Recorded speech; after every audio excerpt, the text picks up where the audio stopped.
Coming to you from behind the craziest socialist lines of the Pacific Northwest, local and national news, talk, and opinions, this is the Behind the Line podcast. And this is breaking news. More bad news on the COVID front. As of yesterday, Thanksgiving, Thursday, November 25th, South African scientists detect a new virus variant amid a spike. Johannesburg, this is from the AP. A new coronavirus variant has been detected in South Africa that scientists say is a concern because of its high number of mutations and rapid spread among young people. The country's most populous province is currently experiencing this, Health Minister Joe Fala said Thursday. The coronavirus evolves as it spreads, and many new variants, including those with worrying mutations, often just die out. Scientists monitor for possible changes that could be more transmissible or deadly, but sorting out whether new variants will have a public health impact can take time. South Africa has seen a dramatic rise in new infections, Fala said in an online press briefing. Over the last 4 or 5 days, there have been more of an exponential rise, he said, adding that the new variant appears to be driving the spike in cases. Scientists in South Africa are working to determine what percentage of the new cases have been caused by the new variant. Currently identified as B.1.1.529, the new variant has also been found in Botswana and Hong Kong in travelers from South Africa, he said. The World Health Organization's technical working group is to meet Friday to assess the new variant and may decide whether or not to give it a name from the Greek alphabet. The British government announced that it was banning flights from South Africa and 5 other South African countries effective at noon on Friday, and that anyone who had recently arrived from those countries would be asked to take a coronavirus test. UK Health Secretary Sajid Javid said there were concerns the new variant may be more transmissible than the dominant Delta strain, and the vaccines that we currently have may be less effective against it. Yeah, I don't know where or how they're coming up with that assumption so quickly. The new variant has a constellation of new mutations, who said Tullio de Oliveira from the Network for Genomic Surveillance in South Africa, who has tracked the spread of the Delta variant in the country. The very high number of mutations is a concern for predicted immune evasion and transmissibility, said de Oliveira. This new variant has many more mutations, including more than 30 to the spike protein that affects transmissibility, he said. We can see that the variant is potentially spreading very fast. We do expect to start seeing pressure in the healthcare system in the next few days and weeks. De Oliveira said that a team of scientists from 7 South African universities is studying the variant. They have 100 whole genomes of it and expected to have many more in the next few days, he said. We are concerned by the jump in evolution in this variant, he said. The one piece of good news is that it can be detected by a PCR test.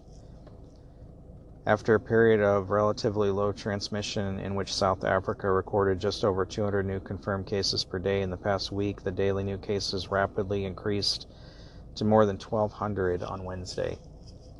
On Thursday, they jumped to 2,465. The first surge was in Pretoria and the surrounding Tashwan metropolitan area, and appeared to be cluster outbreaks from student gatherings at universities in the area, said Health Minister Fala.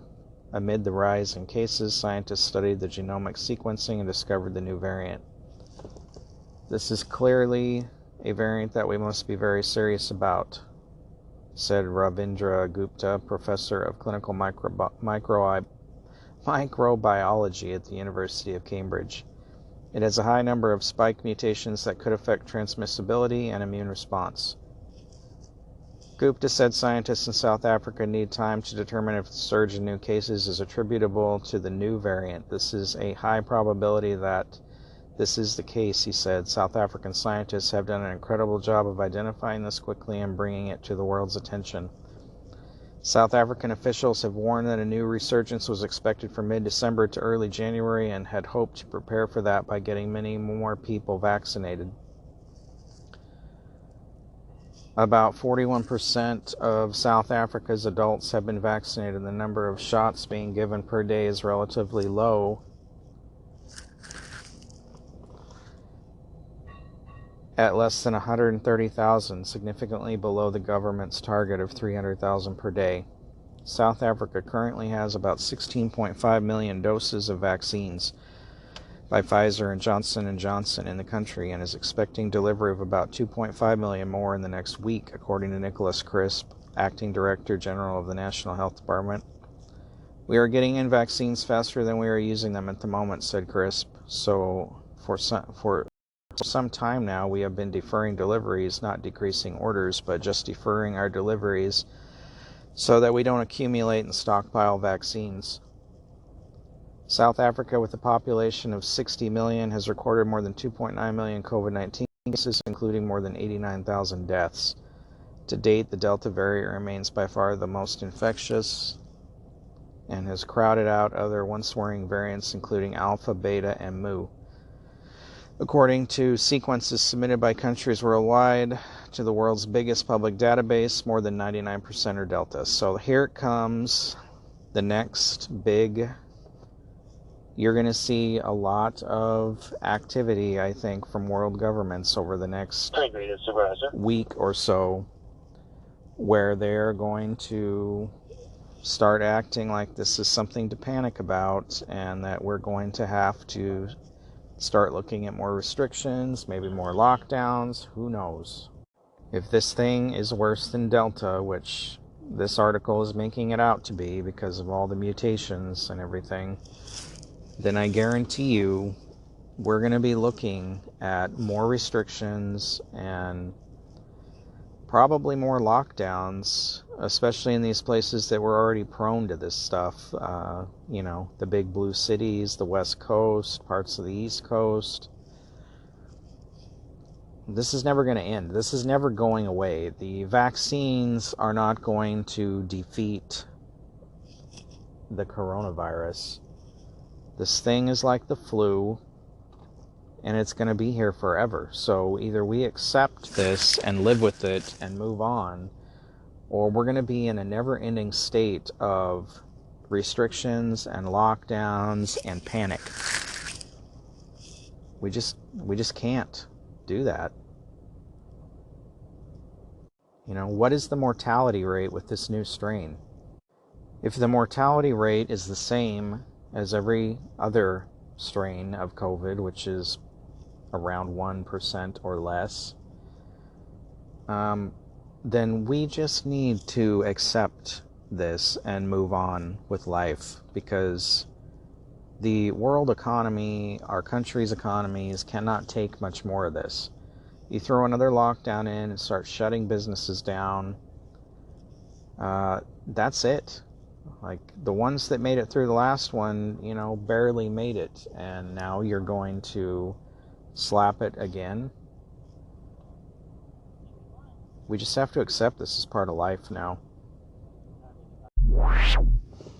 So a group of scientists have submitted a FOIA request to the FDA for the Pfizer vaccine data, and the FDA is saying it's going to take 55 years to release the information. This is a story from Reuters. A team of scientists and professors want to publish the data behind the federal government's approval of Pfizer's COVID-19 vaccine. There's just one problem. The FDA says it will take decades to process the paperwork. FDA officials say it will take 55 years to release that data because the request is 329,000 pages. Those seeking the info include a group of more than 30 professors and scientists from universities including Yale, Harvard, and UCLA. At the center of it all is the group Public Health and Medical Professionals for Transparency. They argue that making the Pfizer vaccine information public could help reassure vaccine skeptics that the shot is safe. Well, holding on to it for 55 years sure doesn't make it look safe, does it? It's just one more thing to make this whole deal questionable. These are people on the fence about getting vaccinated because they don't feel the vaccines are safe, and I'm quite convinced that this is all going to be very reassuring data. But if you wait and you say it's going to take too long, that creates suspicion. No kidding, said Dr. Monica Gandhi, an infectious disease physician. Attorneys for the group say, given the vaccine's public interest, the FDA should have been preparing to release the data simultaneously with the licensing.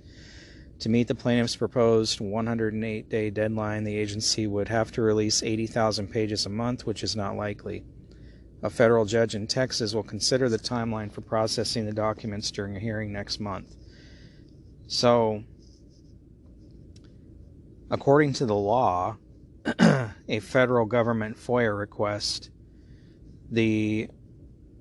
has to be responded to within 20 business days, and that does not mean they have to deliver the records within a 20-day time period. And the time period does not begin until the proper agency or office actually receives your request. Furthermore, under the new, this was 2007 FOIA amendment, the agency may exceed the 20-day time limit if it needs to request more time or more information from you in order to process your request. But 55 years, that's unacceptable. That's not a reasonable amount of time for them to release that information. The fact that they're going to hold on to it for that long just makes it look like they're trying to hide something. They could at least release, some kind of summary or the basics or something. But they're not helping the situation at all. Hopefully the judge overseeing that case does not go along with the 55-year request and puts in something a little more reasonable. I know government workers are slow, but that's ridiculous. Well, here's something you're not going to hear about on American media. This is a report from the BBC. COVID, huge protests across Europe over new restrictions. This was on November 20th. Tens of thousands of people have been marching in the Belgian capital, Brussels, to protect against anti-COVID measures.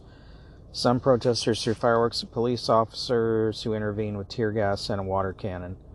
Demonstrators are mainly opposed to the use of COVID passes, which stops the unvaccinated from entering venues such as restaurants or bars. This comes after fresh protests in the Netherlands against new lockdown rules.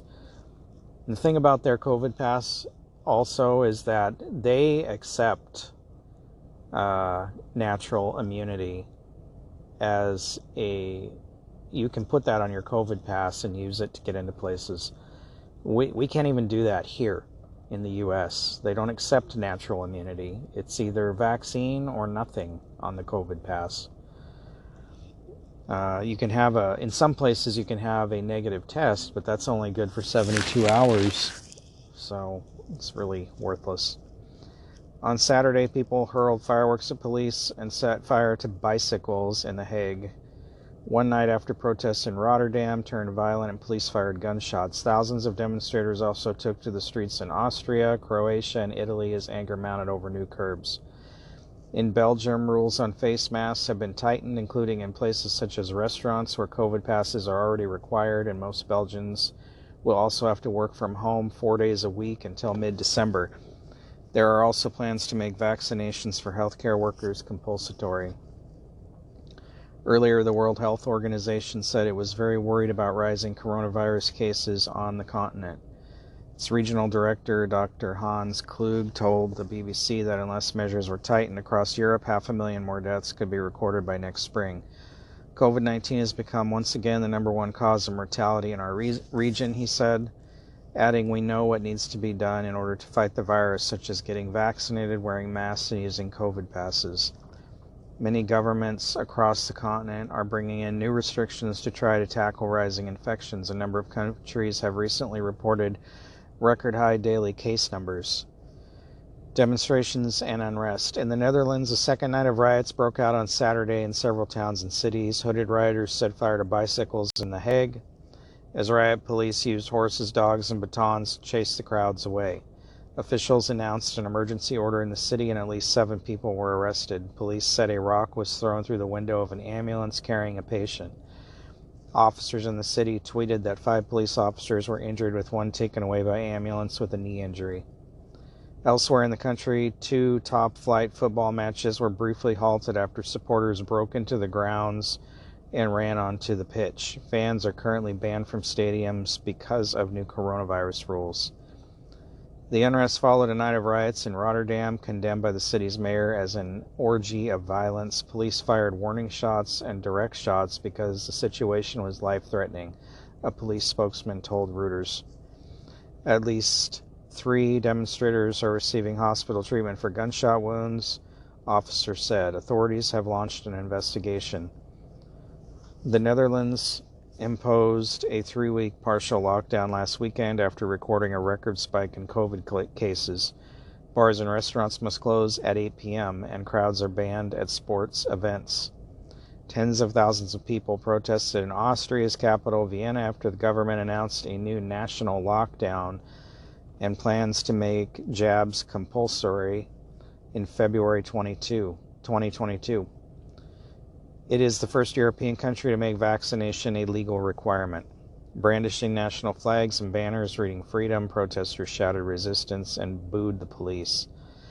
The country will enter a 20-day nationwide lockdown from Monday, shutting all essential shops and ordering people to work from home. The mandatory vaccinations have been described as a double-edged sword by Andrea Ammon, director for the European Centre for Disease Prevention and Control. She told the BBC's Andrew Marr that these strict rules could make people who are still doubting the vaccine but not fully rejecting it completely turn away from it. In Croatia, thousands marched in the capital, Zagreb, to show their anger at mandatory vaccinations for public sector workers, while in Italy, a few thousand protesters gathered at the ancient Circus Maximus chariot racing ground in Rome to oppose Green Pass certificates required at workplaces, venues, and on public transport. French authorities are sending dozens more police officers to quell unrest on the Caribbean island of Guadalupe, a French overseas department. Overnight riots saw looters ransack dozens of shops and set businesses alight after protests against France's own COVID pass turned violent. Interior Minister Gérald Darmanin said that some involved in the unrest used live ammunition against law enforcement and promised a firm response to those committing public disorder. The UK Health Secretary Sajid Javid said there are no plans to change travel rules between the UK and Germany at the moment in view of the rising number of cases there. He said this was because Germany was dealing with the Delta variant. We have Delta here already. I'm not sure there is much benefit in having more rules, but we do keep an eye out for any potential new variants, he told Andrew Marr. It's interesting to me that Europeans are fighting back, but Americans are just rolling over and taking it. Europeans aren't even under, in most places, as strict rules as we are in the U.S. in many places, like the West Coast, for instance.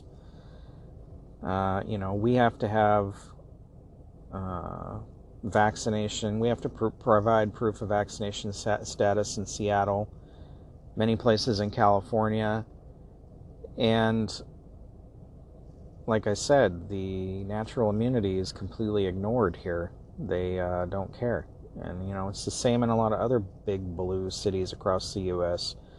Chicago, New York, all requiring proof of vaccination, vaccine requirements for public sector employees, government employees, and no natural immunity is recognized. They recognize that in Europe, and yet these people are still this upset over it, as we should be. This is the kind of thing we should be seeing around the U.S., but we just sit here quietly and take it, do as we're told. What happened to us as Americans? I guess the brainwashing is mostly complete. A former White House doctor says there was a lot missing from President Joe Biden's first routine physical as the nation's leader, including a cognitive examination. And that's because the current White House physician didn't want to reveal the answers those tests could have determined. That's his approach right now, not to ask the question that he doesn't want the answers to, said the Texas Republican.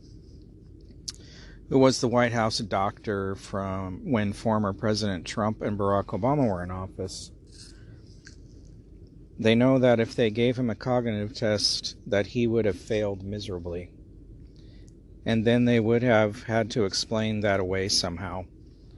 Dr. Kevin O'Connor, the current White House physician, reported that after last week's routine physical, the president was determined to be a healthy, vigorous 78-year-old man who was fit for the duties and the job of the presidency. O'Connor has been Biden's primary care physician since 2009, including when he was vice president under Obama. Cognitive testing, Jackson said, deals with several areas and is a screening tool that looks for a decline that could be occurring for any reason, including Alzheimer's disease, dementia, Parkinson's disease, or other issues. Something like that should have definitely been included in his physical exam, and it was purposely left out, said Jackson. I don't trust the medical team that's taking care of him right now to tell us the truth anyway, but I think they purposely left this one out. Biden turned 79 on Saturday, making him now the oldest president to hold office, but the report of his physical exam contains 6 pages of stuff that most people just don't care about, said Jackson. Well, I think we all know President Biden's cognitive situation, and it's not good. The guy can't remember anything. He doesn't know where he is half the time. It's pretty obvious if you're paying attention. Anybody that's had elderly people in their family and watched them get older and seen them get dementia or Alzheimer's can see what's going on with the president. It's sad. It's an embarrassment, and he should not be in the position of power that he is. It makes the country weak. It makes us look weak. And he's saying he's going to run in 2024 again. Pretty sure he said during his running for president that he would only be a president for 1 term. So I wonder what's changed and why the Democratic Party would support him when he's got such low approval numbers. Politico came out with a poll that shows Trump wins back a bunch of the states that he lost during the election and that he would beat Joe Biden in a new election. So, I don't know, I guess Biden can just keep looking like an idiot and making all these mistakes. And, we'll just watch inflation skyrocket until 2024, and then nobody's going to want him back in office. So I guess that'll be a win for the Republicans, but it's going to be a long 3 years before we get to that point. It's kind of scary to think how much damage is going to be done in that time period before things can be changed, and if it can even be reversed at that point. Hey guys, thanks for listening to the Behind the Line podcast at behindthelinepodcast.com. If you liked this, I hope you will like, share, and subscribe to our channel. You can find us on YouTube. You can find us on Facebook at Behind the Line WA. You can find us on Twitter at Behind WA. You can also find us on Telegram and LinkedIn at Behind the Line. And I'm on Rumble. Thanks again for listening, and I appreciate your support.